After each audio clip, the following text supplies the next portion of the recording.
Your man out of Japan, Jay Contra here with a kind of and the rest video for my completed box Super Famicom collection. We're going to end with a comparison between the Super Game Boy and the Super Game Boy 2.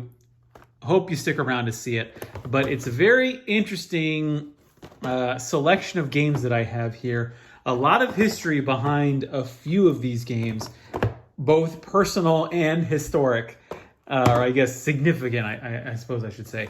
But I want to start out by opening up the original Earthbound. Here we have Mother 2, which was released back in 1994 for the Super Nintendo in Japan. Now, this is an exceedingly common game in Japan. It's very easy to find. It's not expensive unless you go to the retro game shops that will try and gouge you. Mother 2 in Japan, you should not be paying more than $20 or $30 for it. However, if you go to a place like Mandarake or Super Potato, which will jack up their prices on games that are sought after by foreigners, you will be spending a lot of money on these. I've seen this priced anywhere from $60 to $70, which is double what you should really be paying. I bought this for, I think, $5 at the little retro game shop that was in the town that I used to live near in Japan. And well, it's been the longest time since I've actually opened up this manual. This is crazy. Oh, wow. So it's Ness. It's like me. So it's like, this is you. It's not Ness, it's you. The default name is Ness. But you can write out the name that you want. And here's Paula. You can write out her name too. This is so fascinating. I have played a little bit of this game in Japanese, but it's been the longest time since I've actually opened up the manual and got a look at it. How fascinating. Love the cool claymation artwork. I am going to spit some hot fire in this video and say that I do not actually much care for Earthbound. I think it's got a great story. It's very, very innovative with what it does in terms of the RPG genre, but the gameplay is so Dragon Quest-y and just bland. I do not like the gameplay of Earthbound all that much.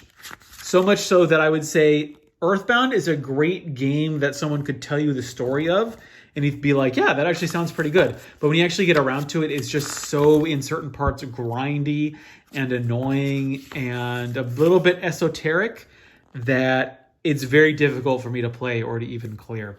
But that's just my taste. I know plenty of people who love Earthbound, and I don't fault you for it. It is a good game. It's just something that I don't think is really for me. So I'm gonna put Earthbound away. I'm gonna treat it nice. I'm gonna treat it well.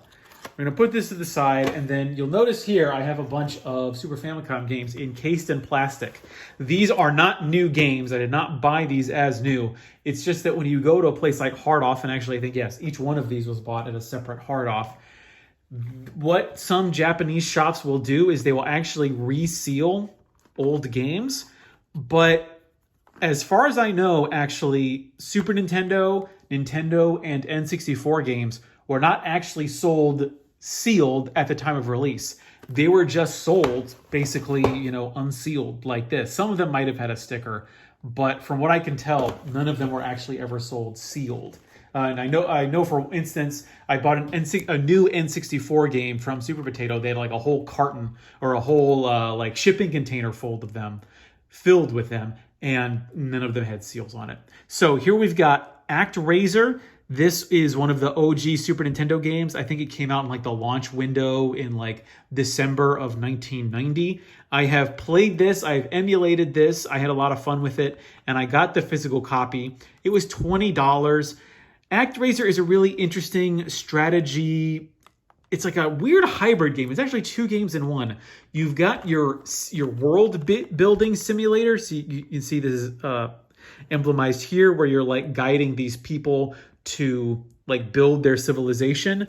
But before you can do that, you actually have to clear the area of monsters. So you kind of like clear an area of monsters. So you clear the area of monsters, and then you build civilization in a god mode. I bought this in Hokkaido at a hard off like 3 years ago, and I still haven't opened it. So that's, collecting is a disease. I should say that for each one of these videos, but collecting is a disease. Final Fantasy V, I will open this. I really, really want to play Final Fantasy V because I played Final Fantasy IV all the way through for the Game Boy Advance, and I was so impressed by it that I cannot wait to finally get around to Final Fantasy V, which has like the job system. It's a different style of Final Fantasy a little bit, but it looks really exciting, and it sold originally for 9,800 yen. That's almost $100 back in what was probably 93 or 94. But you can easily find this. You can see here, you can find a completed box in Japan for $3. This would not get localized, interestingly enough, until the PlayStation 1. It was part of like a Final Fantasy anthology or one of those like compilation Final Fantasy games, I think, for the PlayStation in the later 1990s, even though it got completely skipped over for the Super Nintendo. They went straight from Final Fantasy IV to Final Fantasy VI. So putting that aside, we then get to a game that was left behind by Square's transition from the Super Nintendo to the PlayStation. It is Bahamut Lagoon. I've seen some people say good things about Bahamut Lagoon. I bought it just because the artwork looked really cool, and I wanted to at least play it a little bit, seeing as it is a Square RPG, and it looks like it's got some really cool sprites to it.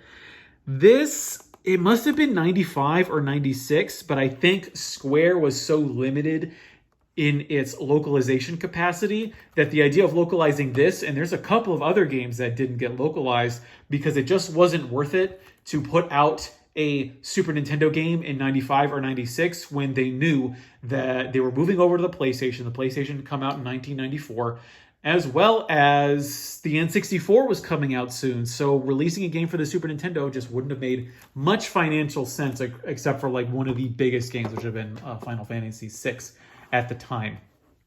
Another casualty, I believe, was Seiken Densetsu III. It is the sequel to Secret of Mana. And when did this come out?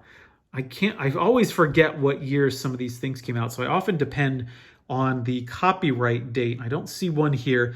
This was, yeah, it's got triangle stories. It's got all these interlocking stories. You can select a bunch of different classes. I have played this a little bit. I actually had this loose, and I liked it so much that I had to get a complete copy. You can see here it was selling for about $15, 1,620 yen when you include the tax. And this was before the remake would come out that finally localized Seiken Densetsu III for English audiences. I've not played that one, but the Super Nintendo game is very fun. Now, what I want to finish off the video with is a look at the Super Game Boy versus the Super Game Boy 2. Now, I don't really think there's that ton of a difference between the two of these, although I think in both aesthetics and just in level of cool, there is a difference. I heard, I don't know if this is true, but basically what they did for the Super Game Boy was they just miniaturized the Game Boy, like the sort of like internal components, and put it into this cartridge with a couple of few extra things, because obviously it does color, it adds on the borders. I don't know if there's a big difference in terms of the graphical quality or the graphical capability between the Super Game Boy and the Super Game Boy 2, but someone in the comments can correct me if, and I'm most certainly wrong. One of the other things you need to know about this particular version is that it does not have a link cable interface, which is probably, oh yeah, and look, you can put in the mouse too.